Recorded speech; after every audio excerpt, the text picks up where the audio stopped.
Bon matin à tous.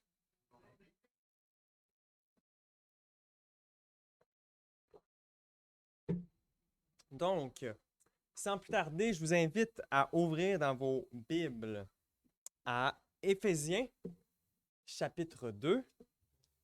Et aujourd'hui, c'est presque providentiel les chants qu'on a chantés parce que on va se concentrer sur notre justification ensemble.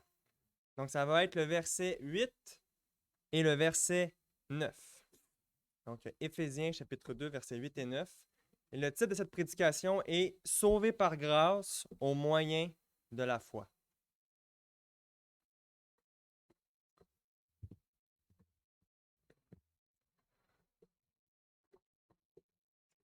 Donc,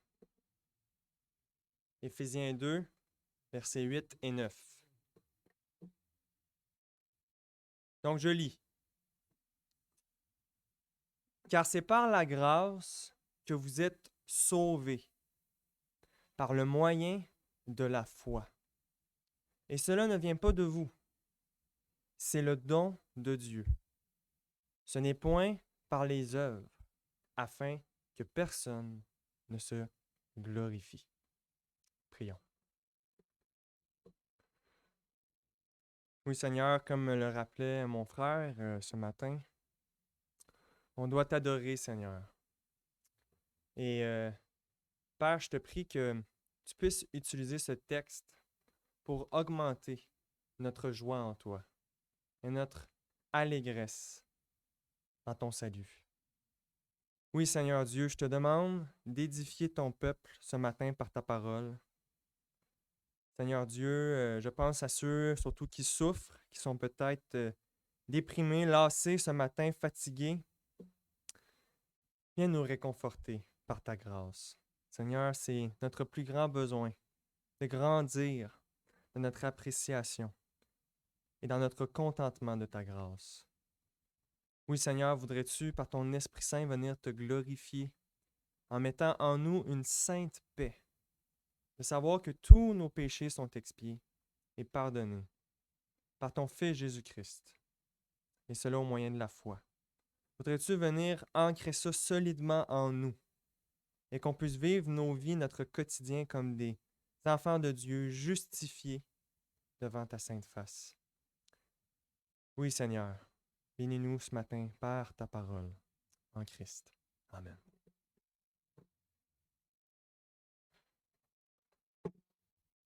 Donc, quittons pour quelques instants la belle ville d'Acton Vale, ou comme disait le GPS ce matin, Actonval, pour aller à Erfurt en Allemagne.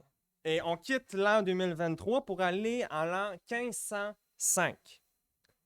Et dans un petit monastère augustinien dans cette ville se trouvait un moine. Un moine qui était un peu différent des autres. Qu'est-ce qu'il faisait que ce moine-là était spécial par rapport aux autres moines augustiniens? Eh bien, c'est que lui, il était particulièrement consacré aux bonnes œuvres. Les nuits de prière, les jeûnes, l'étude rigoureuse de la théologie de la parole étaient son quotidien. Alors que certains moines augustiniens allaient quelques instants dans le confessionnal et peut-être confessaient 2, 3 péchés, ce moine-là, lui, passait des heures dans le confessionnal pour être sûr d'oublier aucun péché, aucun écart. Il cherchait désespérément à s'assurer de partir avec le pardon de Dieu sur lui.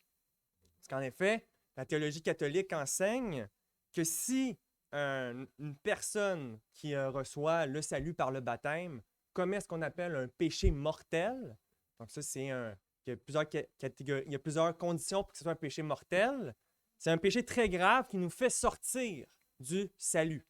Par exemple, il y a des péchés véniels, qui ça c'est des péchés moins graves qui ne nous font pas sortir du salut, mais des péchés mortels, dans la théologie catholique, il faut les confesser à un prêtre pour avoir l'assurance du pardon après de ceux-ci. Donc, ce moine faisait ça avec très grande assiduité.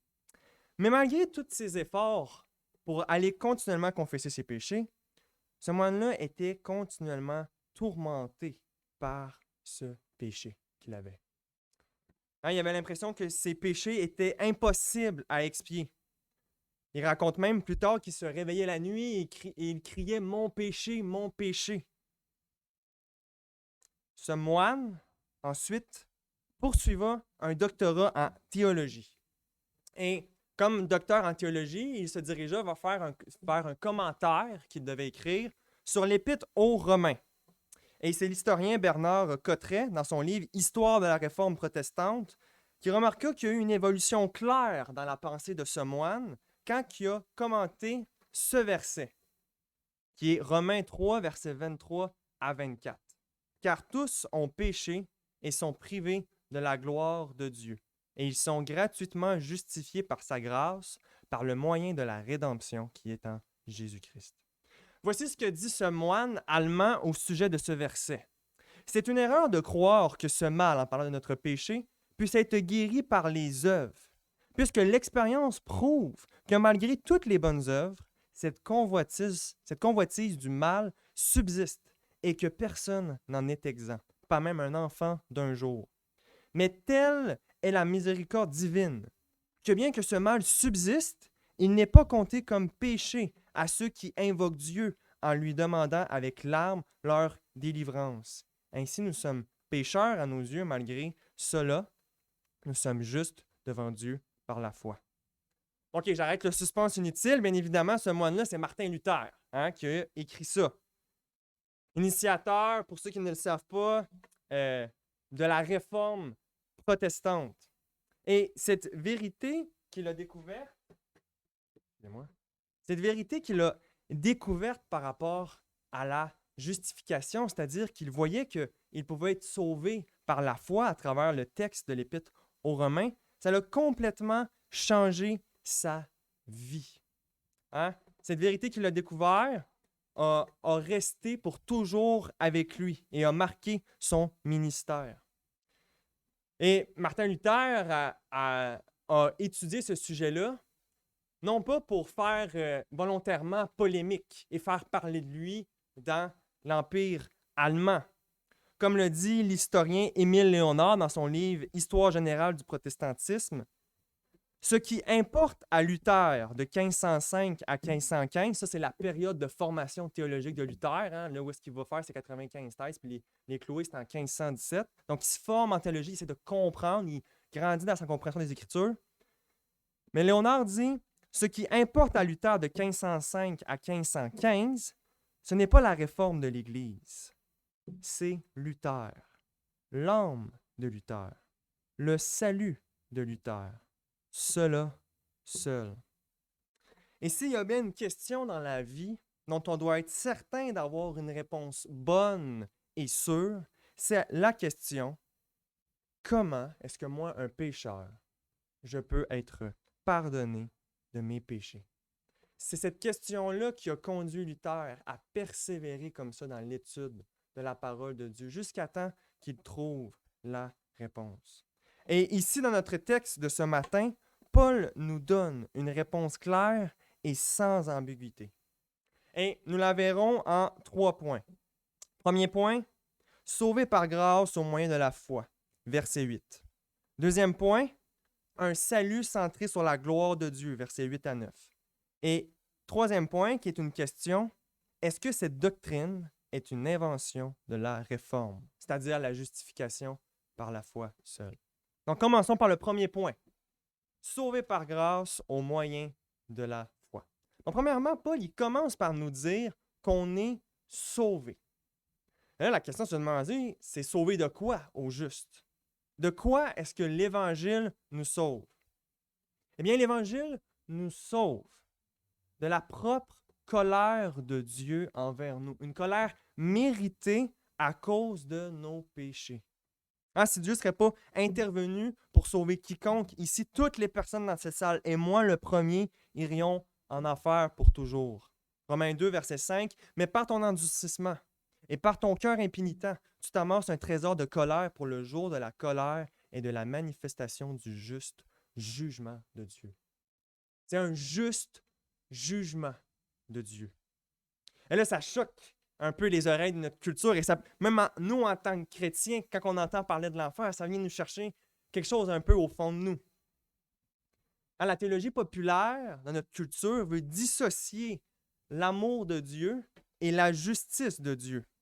Mais les deux sont conjointes et doivent tout le temps être ensemble. Laissez-moi vous prouver par un exemple qu'on ne peut pas appeler quelqu'un d'amour sans qu'il soit juste. Laissez-moi vous donner un exemple d'un juge, OK? Et que là, ce juge se dit être un juge d'amour, comme ça, qui aime tout le monde et tout ça. Et il y a quelqu'un qui rentre et c'est un criminel. Et là, vous êtes assis dans votre salle et vous êtes là pour une raison extrêmement triste, c'est que vous venez parce qu'on a assassiné votre mère et que vous êtes là pour assister au jugement du criminel qui a assassiné votre mère. Et là, le criminel rentre et fait « Bon, monsieur le juge, je vais être franc avec vous, là, je l'ai tué, c'est moi, pas besoin de sortir les preuves du procureur, je l'avoue toutes. Mais, monsieur le juge, oui, j'ai fait cette gaffe-là, mais je suis une bonne personne. Tu sais, des fois, j'aide les grands-mères à traverser la rue, comme ça, j'essaye de quand même aider mon prochain, tout ça. » Puis là, il dit ça au juge comme plaidoyer de le laisser partir et de ne pas aller en prison. Puis là, le juge l'écoute, il fait « Hey, sais-tu quoi? J'ai pris mon café un matin, j'ai passé un beau petit temps. Tu sais quoi, t'es libre. Pas besoin d'aller en prison, rien. Je te laisse partir. » Puis la raison que je fais ça, c'est parce que je suis un juge rempli d'amour. Je déborde d'amour comme ça. Si vous seriez la personne dont la mère a été assassinée, je pense pas que vous penseriez que ce juge-là est rempli d'amour. Non. Déjà, il vous aime pas. Il n'aime pas votre mère. Et il n'aime pas la société en général qui va laisser un autre criminel aller continuer à aller faire des crimes. On voit qu'avoir de l'amour, c'est pas incompatible avec le fait d'être juste. En fait, c'est nécessaire. Ça en vient ensemble. Et vu qu'on croit en tant que chrétien que Dieu est l'être parfait, comme dit saint Anselme de Canterbury, Dieu c'est l'être tel que rien de plus grand ne peut être pensé. C'est l'être ultime, qui a toutes les perfections. La justice et l'amour sont des perfections, donc Dieu les a de façon nécessaire, de façon logique. Donc, un Dieu qui ne punit pas le pécheur et qui ne punit pas le pécheur pour le mal qu'il commet, c'est pas un Dieu d'amour. Point final. Donc oui, ce que nous méritons, c'est la colère de Dieu pour toujours. Et la première chose qu'on doit réaliser pour comprendre que cette affirmation-là fait du sens, c'est que Dieu est saint. Hein? On doit regarder d'un côté notre péché et de l'autre la sainteté de Dieu et de voir qu'il y a clairement un clash. Face à la sainteté de Dieu, notre conséquence, notre damnation est nécessaire. Laissez-moi vous montrer un exemple des Écritures. Qu'est-ce qui arrive quand quelqu'un voit la sainteté de Dieu et après ça regarde à son propre péché? Ésaïe 6, versets 1 à 5. L'année de la mort du roi Osias, je vis le Seigneur assis sur un trône très élevé, et les pans de sa robe remplissaient le temple. Des séraphins se tenaient au-dessus de lui. Ils avaient chacun 6 ailes, 2 dont ils se couvraient la face, 2 dont ils se couvraient les pieds, et 2 dont ils se servaient pour voler. Ils criaient l'un à l'autre et disaient « Saint, Saint, Saint est l'Éternel des armées. Toute la terre est pleine de sa gloire. » Les portes furent ébranlées dans leur fondement par la voix qui retentissait, et la maison se remplit de fumée. Alors je dis, qu'est-ce qu'il vient de faire? Il contemple la sainteté de Dieu. Puis au superlatif, là, saint, saint, saint. Un juif, quand il voulait porter votre attention dans un texte, il ne mettait pas des points d'exclamation puis des guillemets, il mettait de la répétition. Fait que l'attention est là. Dieu est saint, saint, saint. Quelle est la réaction d'Ésaïe quand il voit la sainteté de Dieu? Écoutez bien, verset 5. Alors je dis, malheur à moi. Je suis perdu, car je suis un homme dont les lèvres sont impures. J'habite au milieu d'un peuple dont les lèvres sont impures, et mes yeux ont vu le roi, l'Éternel des armées. Sa première réaction, c'est pas faire hey, « Kumbaya, yes sir, j'ai vu Dieu », c'est pas ça pantoute, là. Il voit la sainteté de Dieu, et il voit ses lèvres impures, il voit son péché. Il voit sa propre condamnation et il l'affirme, il se la donne à lui-même. OK, c'est ce péché, c'est ce Dieu-là que j'ai offensé avec mes péchés. Maudit sois-je. C'est seulement quand on voit la sainteté de Dieu qu'on comprend l'impureté de nos lèvres, l'impureté des lèvres des gens autour de nous, l'impureté de l'homme. Et c'est là qu'on comprend comme Ésaïe, maudit sois-je, de façon naturelle, si on regarde juste à la loi. Quand on doute de la bonté de Dieu devant l'enfer, quand on trouve, en étant honnête, si on est honnête, des fois on peut trouver que c'est un peu exagéré comme conséquence, on montre par là qu'on ne comprend pas sa juste valeur, la sainteté de Dieu, la sainteté de Dieu qui a été offensée. Et laissez-moi vous mettre un dernier exemple pour aider à comprendre ce que Paul est en train de nous dire en disant qu'on est sauvé. Et sauvé de quoi? De l'enfer. Et comprendre que ça fait du sens, que c'est ça qu'on mérite. En fait, je pense que c'est tout à fait logique qu'on mérite l'enfer. Pourquoi? Parce qu'un autre élément, c'est qu'on peut constater que plus la bonté ou la pureté d'une personne est grande et qu'on lui commet une faute, bien plus la conséquence donnée à cette faute-là grandit aussi. Là, cette phrase-là, beaucoup trop compliquée pour rien, laissez-moi vous donner un exemple pour que ce soit compréhensible. Imaginez que vous avez un tueur en série. Mettez-lui là, les pires péchés que vous pouvez penser. Le pire criminel, l'individu le plus haïssable de la terre. Qu'on le regarde et qu'on dit « Seigneur, pourquoi tu le laisses continuer à vivre avec tout? Qu'est-ce qu'il fait? » Et cette personne-là, dont vous êtes imaginé les pires crimes qu'il peut commettre, je vous annonce que hier soir, il s'est fait assassiner sauvagement par une bande de voyous. Bon, c'est sûr qu'on est des chrétiens, on sait qu'assassiner, c'est mal. Mais y a-t-il vraiment quelqu'un ici que ça chicote au fond de lui-même, que cette personne-là a été assassinée? On a quasiment envie de dire, on se retient un peu parce qu'on sait qu'on est chrétien, mais on a quasiment envie de dire, bien fait pour lui. Le Seigneur lui a emmené ce qu'il a semé. Donc, le fait qu'il y a une valeur morale très basse, le fait qu'on commet une faute contre lui, ça ne nous indigne pas grand-chose parce qu'on sait qu'il l'a mérité. Mais là, je vous donne une deuxième personne. Et là, cette deuxième personne-là, c'est une petite grand-mère, qui est une grand-mère chrétienne, qui est dans un pays du tiers-monde et qu'elle, tout ce qu'elle fait, le but de sa vie, c'est d'aider les orphelins. Et qu'elle les nourrit, elle prend soin d'eux, elle aime son prochain. Et elle a tellement grandi en piété qu'elle, je dis bien presque, parfaite, parce qu'évidemment, il y a seul le Seigneur Jésus-Christ qui était parfait et sans péché. Mais évidemment, c'est pour l'exemple. Elle est vraiment d'une grande sainteté. Et on la regarde et elle nous donne juste de la joie. Et là, je vous annonce qu'il y a une bande de voyous qui a vu ça, qu'elle faisait ça et qui l'ont haï pour ça. Et qui ont décidé de s'infiltrer chez elle durant la nuit et l'ont sauvagement assassinée. Là, par exemple, on sent que la colère elle monte un petit peu plus en nous. On sent que là, qu'on est indigné de ce qui vient de se passer. On a envie de dire, trouvez-les, ces voyous-là, puis faites justice, puis ça presse. Qu'est-ce qu'on vient de montrer avec cet exemple-là? On vient de montrer que plus qu'on augmente la dignité morale de quelqu'un et qu'on commet une faute contre lui, plus qu'on augmente la conséquence méritée. Là maintenant, continuons ça. Augmentons la dignité morale et augmentons-la. Augmentons-la, faites-la dépasser le ciel.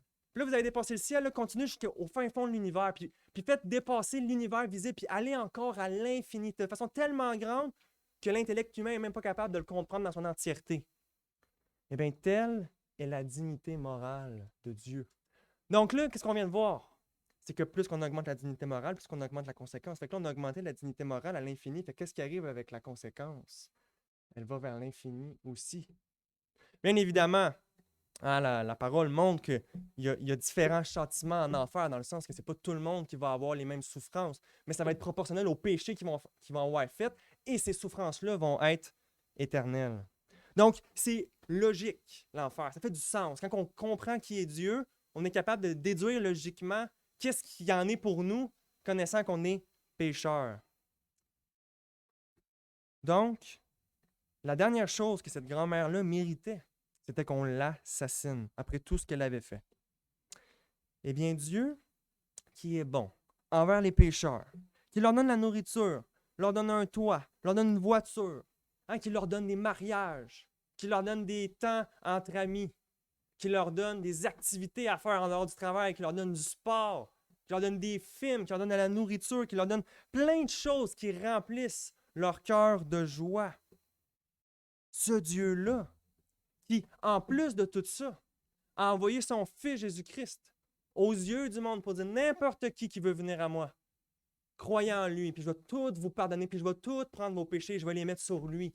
Venez, vous tous qui êtes fatigués, à mon Fils. Ce Dieu-là qui offre ce si grand cadeau, lui, ne mérite pas qu'on pêche contre lui. Et l'homme rebelle à Dieu devant cette croix qui dit non, moi je ne veux pas de ton pardon. Moi je ne veux pas changer de vie. Non, moi ce que je veux c'est mon péché. Non, je veux garder ma dose de pornographie. Je veux garder ma dose de fornication. Non, je veux que les gens m'admirent. Je veux garder mon habitude de mentir. Non, je veux garder mes passions qui occupent toute ma vie. Continuer à haïr mon prochain quand il le mérite et que j'en ai envie. Je veux garder mes idoles. Je veux continuer à me délecter dans qu'est-ce que je sais qui est mal. Je veux pas de ton Dieu, je veux pas de ton Jésus, je veux pas de ton Église, je veux pas de son amour, je veux m'appartenir, je veux être Dieu, mais je veux pas de ton Jésus. Eh bien, cette personne-là qui refuse le Seigneur, ce si bon Dieu-là, est-ce qu'elle mérite? Et si le Seigneur ne m'aurait pas sauvé et que j'aurais répondu comme ça, ce que j'aurais mérité, c'est l'enfer, et ce, de façon juste pour toujours. Donc, Paul nous dit qu'on est sauvé de la colère de Dieu qui nous était réservée sans Christ. Mais évidemment, gloire à Dieu, car notre Dieu est un Dieu de miséricorde et un Dieu de grâce maintenant, nous dit Paul. On a été sauvés par sa grâce. Pourquoi est-ce que Paul emploie le mot grâce? Bien parce que grâce, ça fait référence à quelque chose d'immérité. C'est-à-dire que Dieu donne quelque chose à des individus qui ne le méritent absolument pas. En fait, que s'il les traiterait selon leurs œuvres, il les enverrait immédiatement en enfer. Oui, c'est par grâce qu'on est sauvé. C'est selon le bon vouloir de Dieu. Ça a été Dieu qui a été l'initiateur de nous donner le salut. Il n'y a pas, comme notre confession de foi nous dit, notre élection n'est pas basée sur quelque chose que Dieu a vu au loin dans le couloir du temps en nous. Sinon, ça voudrait dire qu'on a quelque chose en nous qui mérite le salut, qui mérite l'élection, qui aurait bougé Dieu à nous choisir, nous. Non, notre Dieu nous donne un salut immérité. Personne ne le mérite. Comme dit Paul avec l'exemple d'Abraham, il dit, c'est pas un salaire, là. Il fait grâce, il justifie l'impie. Donc, n'oublions pas qu'on est sauvé par grâce. Et de fréquemment, comme nous rappelait notre frère, de louer Dieu et de se réjouir dans ça, dans les temps difficiles. Regardez l'état d'esprit de Paul alors qu'il écrit à l'église de Philippe. Et je regarde toute chose comme une perte à cause de l'excellence de la connaissance de Jésus-Christ, mon Seigneur, pour lequel j'ai renoncé à tout. Et je les regarde comme de la boue afin de gagner Christ. Il est en train de nous montrer là, que la chose ultime là, qu'il voit là, dans tout ce qu'il y a dans sa vie, c'est la grâce de connaître Christ, d'être pardonné. C'est ça la grâce que Dieu nous a donnée, de connaître ultimement son Fils. Oui, on est sauvé, on est pardonné de nos péchés, mais ça a un but. On va être avec Dieu un jour. Il y a une destination à notre salut. Psaume 32, versets 1 à 2. Heureux celui à qui la transgression est remise, à qui le péché est pardonné. Heureux l'homme à qui l'Éternel n'impute pas d'iniquité. Chrétien, lorsque tu es attristé et lorsque tu es affligé, rappelle-toi de cette grâce qui, en tout temps, en toutes circonstances, est un roc sous tes pieds, peu importe ce qui arrive. Cette grâce-là qui t'a justifié, peu importe ce qui arrive dans ta vie, fait que ça soit ton rocher. Oui, trouve ta joie dans la grâce de Dieu, parce que Dieu t'a déclaré juste en Christ. Et en regardant cette grâce-là que Dieu nous a fait, de ce qu'on méritait, ayons de la grâce les uns aussi envers les autres. dans cette Église, dans nos temps en couple, au travail. Ayons de la miséricorde les uns pour les autres. Soyons pas comme ce serviteur injuste dans Matthieu 18 qui refuse de pardonner une toute petite dette que quelqu'un lui doit, alors qu'on vient de lui pardonner une dette, nous dit le texte, qu'il était incapable de payer lui-même. Non, couvrons les fautes, couvrons les offenses, pardonnons-nous et aimons notre prochain. Mais cette grâce, on a vu qu'on méritait la colère de Dieu, c'est de ça qu'on est sauvé, et que c'est par grâce, on ne le mérite pas. Mais comment recevoir cette grâce? Comment s'obtient-elle? Paul nous dit clairement et sans ambiguïté, car c'est par la grâce que vous êtes sauvés, par le moyen de la foi. Au travail, pour ceux qui ne savent pas, je travaille dans une compagnie de bateaux. Et dans le fond, fréquemment, je travaille un peu avec les vendeurs. Moi, dans le fond, mon travail, c'est explicateur de bateaux. Effectivement, ça existe comme travail. Et à un moment donné, il y a eu une grosse vente. Il y a un client qui est rentré, et c'était un monsieur congolais, et il va voir le vendeur qui s'appelle Olivier. Il dit, oui, j'aimerais ça acheter 5 bateaux. Et c'était une vente d'à peu près 1 million de dollars. Et Olivier est super content, fait que OK, c'est bon. Et là, le monsieur il dit, oui, il y a juste une petite affaire avec ma commande qui est un peu spéciale. Il fait, oui. Il dit, ces bateaux-là, je veux que vous les envoyiez au Congo. OK. Hein? On n'envoie pas ça à Sorel, là. On envoie ça au Congo. Faut que ça traverse l'océan. Faut que les bateaux soient sur des bateaux pour arriver. Donc là, Olivier, qui est assez téméraire puis qui aime ça finaliser ses ventes, fait, il n'y a pas de problème, je m'occupe de ça, on va vous envoyer ça au Congo avec le port de Montréal. Fait que là, pendant 2 semaines, pareil, il parle juste de ça, il est tout en train de nous donner des papiers par rapport à ça, qu'il faut que tu checkes ça, Daniel, faut checker le bateau, ça. Là, il y a juste ce client-là qui est important pour ces 2 semaines-là. Et là, ce qu'il s'assure de faire, c'est qu'on arrive au grand J, à la grande journée, il faut qu'on aille porter les bateaux au port de Montréal. Et là, ce qu'il fait, Olivier, c'est qu'il prend chacun des livreurs et il s'assoit avec eux. Et il leur dit, on a une destination, c'est le port de Montréal. Mais ça, c'est pas le plus important. C'est le chemin pour y arriver. C'est ça qu'on va regarder. Fait que là, il leur montrait précisément pas qu'ils se trompent de rue, pas qu'ils arrivent. Parce qu'au port de Montréal, là, si tu arrives 10 minutes en retard, là, il y a des 35 pieds quand t'es en arrière de toi. Là. Passe ton tour, puis va pleurer à ta mère. C'est fait, là. Tu le mettras pas, ton bateau, sur le paquebot. Fait qu'il faut vraiment être à l'heure. Fait qu'il leur montre tout dans les moindres détails, les chemins qu'ils vont prendre. C'était important de savoir c'était quoi la destination. Mais dans cette situation-là, c'était vraiment important de savoir c'est quoi le chemin pour cette destination-là. Oui, Paul nous a parlé de la grâce. Mais la grâce, on la reçoit par quel chemin? Par quel moyen recevoir cette grâce-là? Si on irait demander aux gens dans la rue, est-ce que vous voulez aller au ciel quand vous allez mourir? Qui c'est qui va nous dire non? Non, j'ai envie de souffrir pour toujours. Non, les gens ne diront pas ça. Mais on va leur dire, vous avez la destination parfaite. Comment est-ce que vous y allez, monsieur ou madame? Et là, comme toutes les fausses religions, ils vont nous pointer au chemin des œuvres. Je suis pas si pire que ça, je suis une bonne personne. J'ai pas tué personne. C'est ça qu'ils vont nous pointer. Ils ont la bonne destination en tête, mais ils ont le mauvais chemin. Comme c'est facile d'avoir, toutes les religions ont la même destination. Mais il y a un seul chemin. C'est la foi en Christ, nous dit Paul. Et quelle est cette foi-là? C'est quoi sa nature? Quelle foi Paul parle ici? Est-ce que c'est seulement de reconnaître que les énoncés du christianisme sont vrais? Non. Parce que les démons savent que le christianisme est vrai, ils ne sont pas sauvés. Ils vont aller en enfer pour toujours.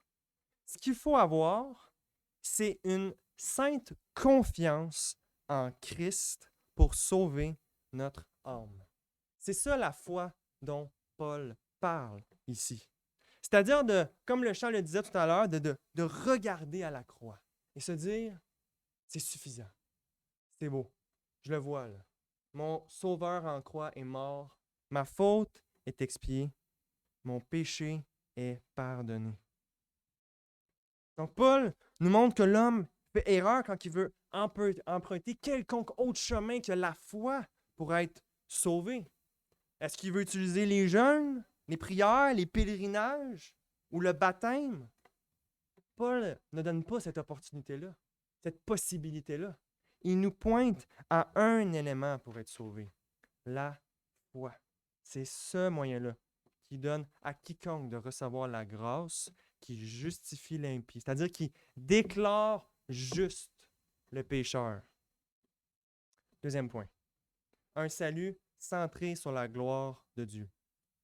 Puis Paul continue en disant, « Et cela ne vient pas de vous. » C'est le don de Dieu. Là, dans le contexte, « Et cela », ça fait référence à la foi. C'était le dernier article dans la phrase avant. « Et cela ne vient pas de vous, c'est le don de Dieu. Ce n'est point par les œuvres, afin que personne ne se glorifie. » Ici, Paul, ce qu'il est pratiquement en train de faire, c'est de vous dire, là, asseyez-vous. Là. Asseyez-vous, puis regardez votre Dieu vous sauver du début jusqu'à la fin. Le salut que je vous montre, là, oui, vous l'avez par la foi, mais cette fois-là, elle ne vient même pas de vous. Puis elle ne vient pas de vos œuvres non plus. Elle vient de Dieu. C'est une justice qui n'est pas propre aux pécheurs. C'est une justice qui vient du Christ. C'est Dieu qui sauve. C'est Dieu qui donne la foi. C'est Dieu qui pardonne le pécheur sans aucune bonne œuvre de sa part. Au ciel, mes très chers frères et sœurs, il y a un seul héros. Il y a une seule personne qui va avoir la gloire au siècle des siècles. C'est pas Luther, c'est pas Calvin, c'est pas Spurgeon, c'est Christ pour toujours. Ces hommes-là, autant doués et équipés par Dieu qu'ils soient, diraient Amen aussi, surtout en ce moment, parce qu'on est dans l'état intermédiaire et ils sont sans péché, mais ils diraient Amen à ça, que seule la gloire va à Dieu. Donc, c'est vraiment cette compréhension-là de la justification qui enlève tout orgueil à l'homme et qui laisse toute la gloire à Dieu. Ésaïe 42, verset 8. « Je suis l'Éternel, c'est là mon nom, et je ne donnerai pas ma gloire à un autre, ni mon honneur aux idoles. » L'Évangile est centré sur la gloire de Dieu, dans le salut des pécheurs, la manifestation de sa grandeur, pour qu'on le regarde juste lui, et que seul lui soit notre rocher, et que à lui seul soit la louange, et qu'au ciel, on réalise que toutes les bonnes choses sont arrivées dans notre vie, même nos bonnes œuvres venaient de sa grâce. Donc, Paul nous enseigne ça pour que à Dieu seul soit toute la gloire. Est-ce que c'est possible, frères et sœurs, qu'on a un tel Dieu, qu'on peut servir à tous les jours, qu'on peut confesser nos péchés, lui dire qu'est-ce qu'on a sur le cœur? On a un tel Dieu qui nous aime et qui nous aime dans l'œuvre achevée de son Fils Jésus-Christ. Hein, le Père se repose dans l'œuvre du Fils. Est-ce que nous, on ne devrait pas de plus en plus chercher à se reposer dans l'œuvre de Christ pour nous, à trouver notre joie, notre satisfaction en ça? Ah, attends, et souvent, on s'avance devant Dieu puis on dit oh, « je ne suis pas digne, oh, mon cœur n'est pas bien disposé, là, je prie comme un hypocrite » puis tout ça. Parce qu'on est encore dans les œuvres. Hein, on pense que Dieu il nous aime et nous accepte parce qu'on est des belles petites personnes. Non, non, non. Là. On est des pécheurs que Dieu a justifiés. Bien sûr, Dieu il nous a déclarés justes légalement, mais dans notre être, il nous change, il nous sanctifie. Hein? C'est pas juste qu'il nous déclare juste, puis après ça, on fait ce qu'on veut de notre vie. C'est pas grave, on est déclaré juste. Là. Non, non, non. Il y a une vie de piété qui découle nécessairement de la justification. Mais peu importe ce qui arrive, on peut toujours se reposer dans cette grâce-là. De savoir qu'on n'a pas besoin de faire quelque chose pour mériter l'amour de Dieu, parce que l'amour de Dieu dépend d'une seule chose, de Christ. Et j'ai un troisième point pour nous finaliser. Et ça peut paraître un peu bizarre pour certains, mais c'est une question, mon troisième point. C'est, est-ce que cette doctrine est une invention de la Réforme protestante? Pourquoi je prends ça? Parce qu'une des critiques qu'avait Martin Luther à son époque, et les réformateurs aussi, c'était que cette doctrine n'était pas biblique. Et que la preuve qu'elle n'était pas biblique, qu'elle n'était pas dans les Écritures, c'est que les pères de l'Église, donc les théologiens chrétiens qui ont suivi les apôtres et qui étaient très proches des apôtres, tant dans la langue qu'ils parlaient que dans leur contexte, que les pères de l'Église n'ont jamais confessé ou cru le sola fide. Autrement dit, dans la tête de ces catholiques-là, on est des gens qui ne suivent pas l'apôtre Paul, l'apôtre Pierre ou ses successeurs, mais on suit deux personnes, Martin Luther et Jean Calvin. C'est ces personnes-là qu'on suit parce que notre foi, c'est une invention, c'est une révolution. Il n'y a jamais personne qui a cru ça dans l'histoire de l'Église. Puis là, vous allez me dire, mais oui, mais Daniel, pourquoi tu me parles des pères de l'Église? Qu'est-ce qu'on en a à faire des pères de l'Église? La Bible le dit, je le vois. Effectivement, la Bible le dit. Mais laissez-moi poser une question. Il y a 2000 ans d'histoire chrétienne derrière nous. Puis, on n'est pas né avec la sagesse biblique, puis on ne mourira pas avec. Il y a eu des chrétiens avant nous qui étaient beaucoup plus intelligents que nous et qui avaient aussi l'Esprit de Dieu et qui, les évidences montrent, avaient des œuvres qui étaient faites par l'Esprit, qui souffraient pour Christ, qui étaient prêts à mourir pour nous, des doctrines comme par exemple la Trinité, tout ça qu'on va confesser. Eux autres, ils vont confesser ces doctrines-là, ils vont faire des conciles en même temps qu'ils se font persécuter parce qu'ils savent que c'est ça le plus important. C'est ces frères-là de la foi ancienne. Imaginez que nous, on est là, puis que pendant 1500 ans d'histoire de théologiens et de personnes qui aimaient le Seigneur, il n'y a personne qui a cru ce qu'on a cru. Et que ça semblerait qu'on suivrait Martin Luther et non pas les Écritures et les pères de l'Église. Hein? Le cardinal John Henry Newman, un ancien protestant qui est devenu catholique, a dit célèbrement « Être profond dans l'histoire, c'est cesser d'être protestant. » C'est-à-dire que si on regarde à l'histoire, on réalise que le protestantisme, c'est n'importe quoi. On est un peu des illuminés là, qui se sont fait prêcher l'Évangile à quelque part, puis that's it. On est comme un peu dans une secte hors de l'Église apostolique du Christ. Et ne soyons pas trop rapides à juste balancer comme ça l'histoire de l'Église. Parce que regardez ce que l'apôtre Paul nous dit dans 1 Timothée 3,15. Il parle à Timothée, et voici ce qu'il lui dit. « Mais afin que tu saches, si je tarde, comment il faut se conduire dans la maison de Dieu, qui est l'Église du Dieu vivant. » Quelles sont les caractéristiques de l'Église et ses rôles? Paul nous les dit. La colonne et l'appui de la vérité. Pas du mensonge, de la vérité. Paul nous dit que l'Église que Christ a instituée, elle est là pour pointer à la vérité, l'indiquer. Il faut bien comprendre qu'est-ce que les réformateurs ont voulu dire avec la formulation « sola scriptura », en latin, il veut simplement dire « par l'Écriture seule ». Ce que les réformateurs avaient en tête, ce n'était pas de dire que la seule autorité que le chrétien a dans sa vie, c'est l'Écriture. Ce qu'ils voulaient dire, c'est que l'Écriture est la seule autorité infaillible. C'est-à-dire que c'est la seule autorité qui, par sa propre nature, vu qu'elle est la parole de Dieu, ne peut errer. Les réformateurs disaient, les conciles peuvent errer, le pape peut se tromper, les théologiens peuvent se tromper, mais la parole de Dieu ne peut jamais se tromper. Mais ça ne veut pas dire que les réformateurs s'en foutaient des pères de l'Église. Puis qu'est-ce qui avait été avant eux confessé par les saints qui les ont précédés? C'était pas grave, qu'ils voulaient tout repartir à zéro, puis let's go, on part une nouvelle religion. Non, c'était pas ça. Puis l'Église a une autorité. Christ lui en donne une, lui donne les clés. L'Église a une autorité. Mais c'est pas parce qu'elle est faillible, c'est-à-dire qu'elle peut se tromper, qu'elle n'a pas d'autorité. Par exemple, un père, c'est une autorité instituée par Dieu. Mais un père, des fois, c'est pécheur. Des fois, ça ne prend pas des bonnes décisions. Des fois, ça peut être méchant avec ses enfants. Des fois, ça peut être trop rude. Mais le fait que le père, parfois, peut se tromper, ça ne veut pas dire que le père n'est pas du tout une autorité valide. Donc, est-ce qu'on se tient en compagnie de seulement Luther et Calvin et que tous les autres chrétiens qui ont existé avant nous les nous rient en pleine face en voulant dire c'est quoi l'affaire que vous croyez aujourd'hui? Est-ce que c'est vraiment ça la réalité?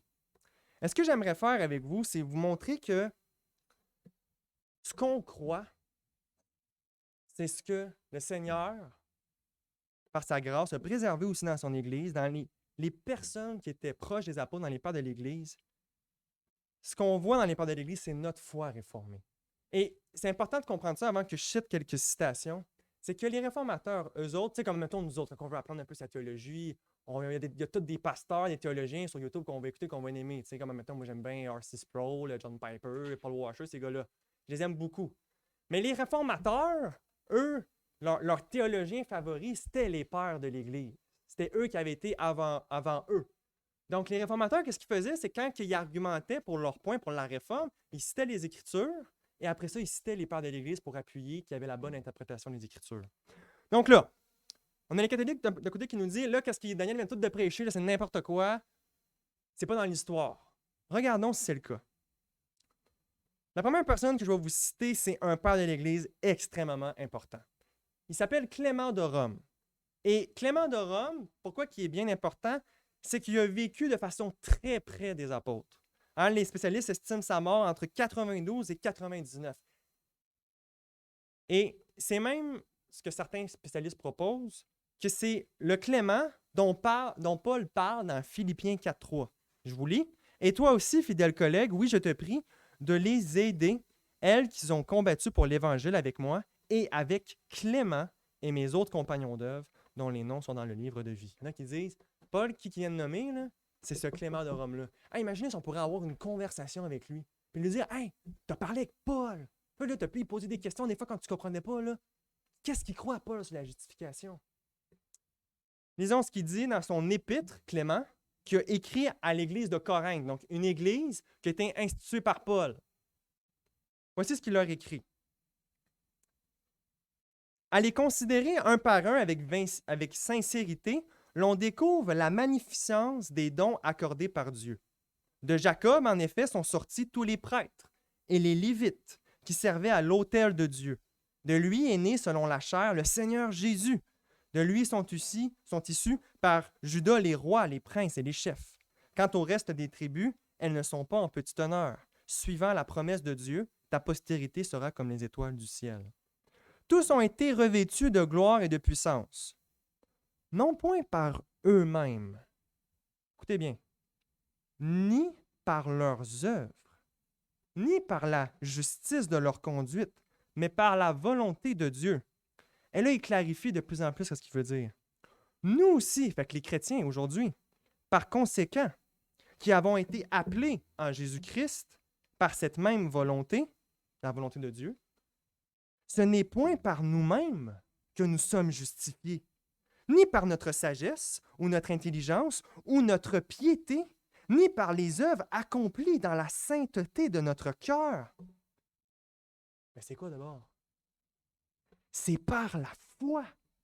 Et c'est par elle que le Dieu Tout-Puissant a justifié tous les hommes depuis le commencement. À lui soit la gloire dans le siècle des siècles. Ainsi soit-il, Clément de Rome.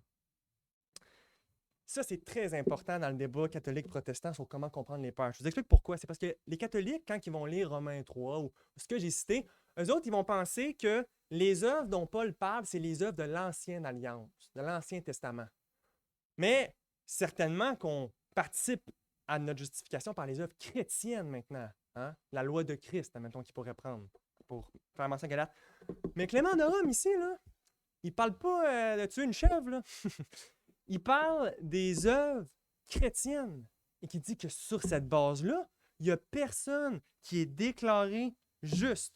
En grec, pardonnez-moi, je n'ai pas encore eu de grec à l'université, dikaiosumé, qui veut dire déclarer juste. Ça, là, c'est un mot de jugement, de légal, de cour de justice. C'est ce mot-là que Clément de Rome utilise. Il n'est pas en train de dire que le pécheur est en train d'être transformé, tous des concepts catholiques. Non. Dieu déclare l'homme juste par la foi. Un autre exemple. L'épître à Diognète. Ça, c'est une épître que les spécialistes datent à environ la moitié du 2e siècle, vers l'an 150 à peu près. Et on ne connaît pas l'auteur, mais qu'est-ce qui est important, c'est la date. Savoir que c'est très proche des apôtres. Et un autre élément que les catholiques nient et vont dire que nous, qu'on croit en tant que protestants, n'est pas fondé dans les Écritures et vient de la réforme protestante, c'est le fait qu'on croit que la justice de Christ nous est donnée et que notre péché lui est donné. Puis c'est comme ça qu'on est sauvé, parce qu'il a payé pour nos fautes. C'est le catholique qui croit que Jésus est mort à la croix, mais que Dieu ne l'a pas châtié pour des péchés qui ne lui appartenaient pas. Il est simplement mort à la croix pour montrer qu'il a vaincu la mort et d'autres théories comme ça. Regardez ce que dit l'épître à Diognète ici. Sur qu'est-ce qui s'est passé à la croix et pourquoi Christ est mort. Écoutez bien. Il a pris sur lui nos péchés. Il a fait de son propre Fils le prix de notre rançon, substituant, ça c'est un mot très important, Un substitut, c'est à la place de. Substituant le saint, le juste, l'innocent, l'incorruptible, l'immortel à la place de l'homme pécheur, inique, pervers, sujet à la corruption, dévoué à la mort. Que pouvait couvrir nos crimes, sinon sa justice en parlant du Christ? Par quel autre que par le Fils de Dieu, l'homme injuste pourra-t-il être justifié? Ô doux échange! Ah, ça fait vraiment penser à Martin Luther, ça. L'échange de notre péché pour sa justice. Ô doux échange! Ô artifice impénétrable de la sagesse divine! Ô bienfait qui surpasse toute attente! L'iniquité de tous est ensevelie dans la justice d'un seul. Et la justice d'un seul fait que tous sont justifiés, déclarés justes.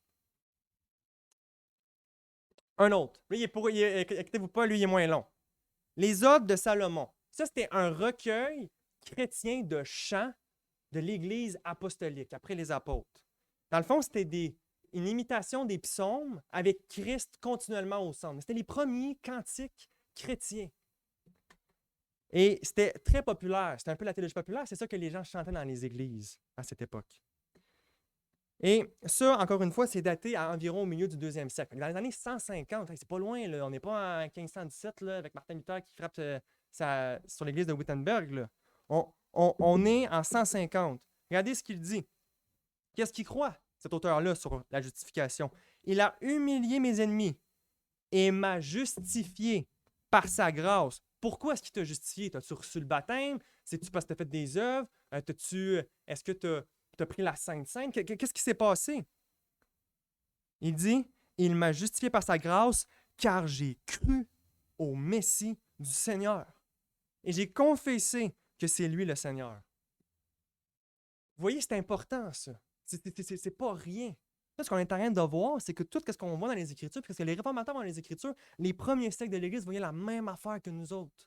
Et ne voyaient pas ce que l'Église catholique enseigne comme étant l'Évangile.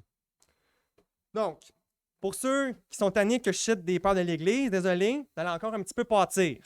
Parce que là, on rentre dans des trucs encore plus importants. Jean Chrysostome, OK? Lui, pour vous mettre en contexte, pourquoi c'est important d'avoir des citations de lui, c'est que lui, autant par les catholiques que par les orthodoxes, il est vénéré.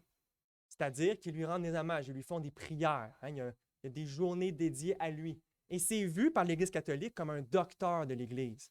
Quand l'Église catholique déclare quelqu'un docteur, c'est qu'il recommande fortement ses écrits pour grandir dans la piété chrétienne. Regardez ce qu'il dit. Dans son homélie sur Galates. Là, juste, je fais une dernière note de bas de page ici. Mais là, les autres affaires que je vais vous lire, c'est des homélies. C'est-à-dire que c'est des prédications. Ces pères de l'Église-là, ils prêchaient sur toute la Bible.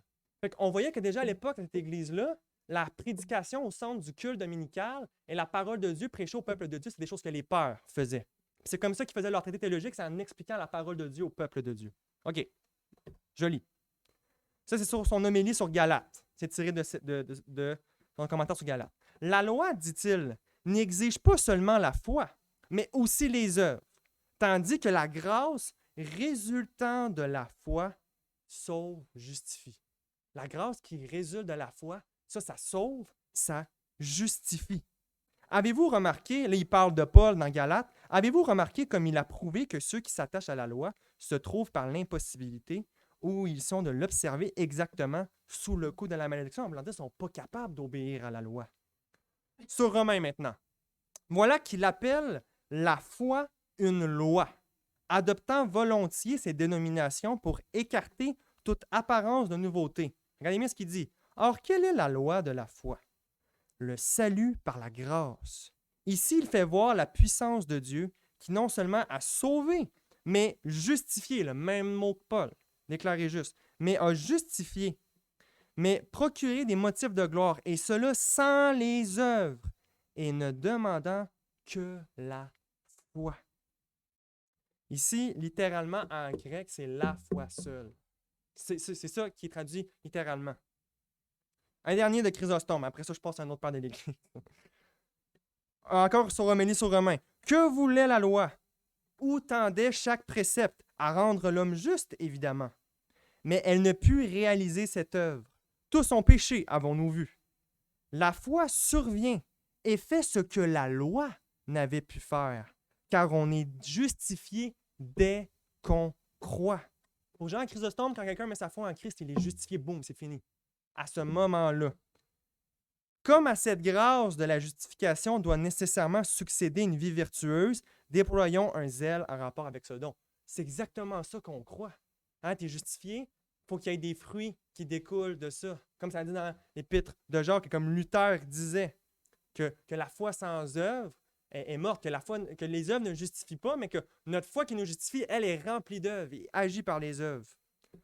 C'est quasiment fini, je vous promets, mais savourez ce temps-là, là, où est-ce que vous voyez ces hommes-là anciens qui confessent la même justification que nous, la même foi que nous. Hein, L'Église, elle est une, hein? L'Église invisible, tous les croyants qui ont existé dans les âges. Écoutez vos frères et vos sœurs, vous parlez de l'amour de votre Sauveur.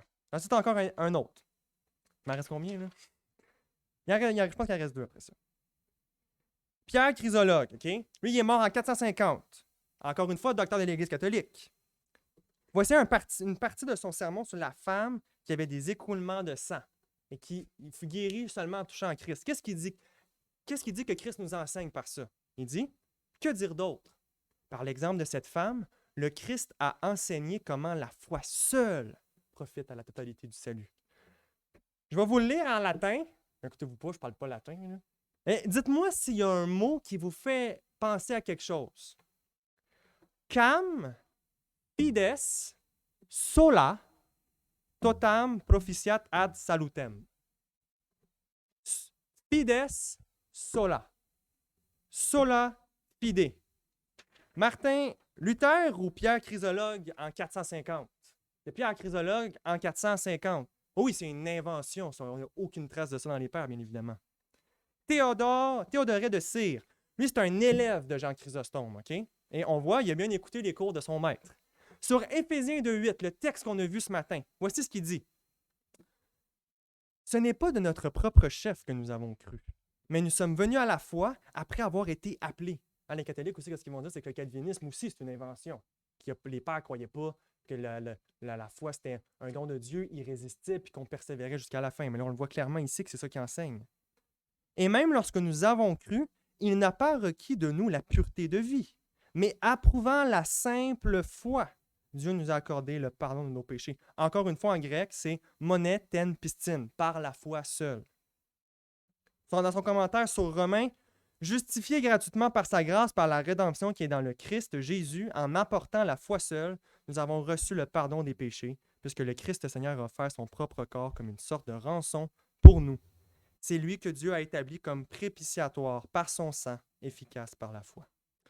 J'en fais un dernier et je vous promets j'arrête. Marius Victorinus. Ça, c'est quelqu'un qui a énormément influencé peut-être l'un des plus grands théologiens du nom d'Augustin. Je n'ai pas Augustin comme citation ici. Mais Marius Victorinus nous dit, dans son commentaire sur Galates 3.22, la foi seule, lui c'est un père latin, fait qu'il écrit en latin, fides sola, en Jésus-Christ, est suffisante pour notre justification et notre rébellion. J'en ai d'autres, j'arrête.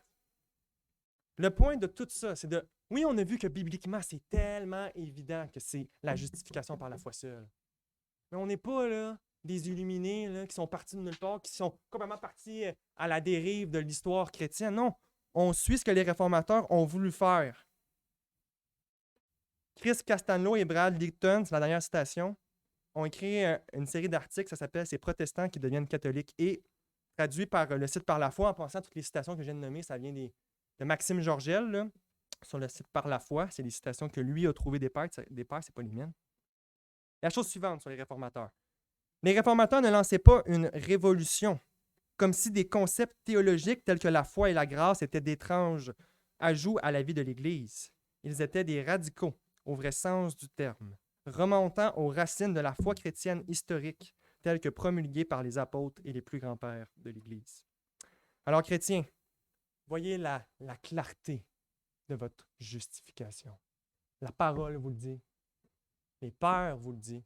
L'Église du Christ le confesse et vous le dit. Les réformateurs vous le disent.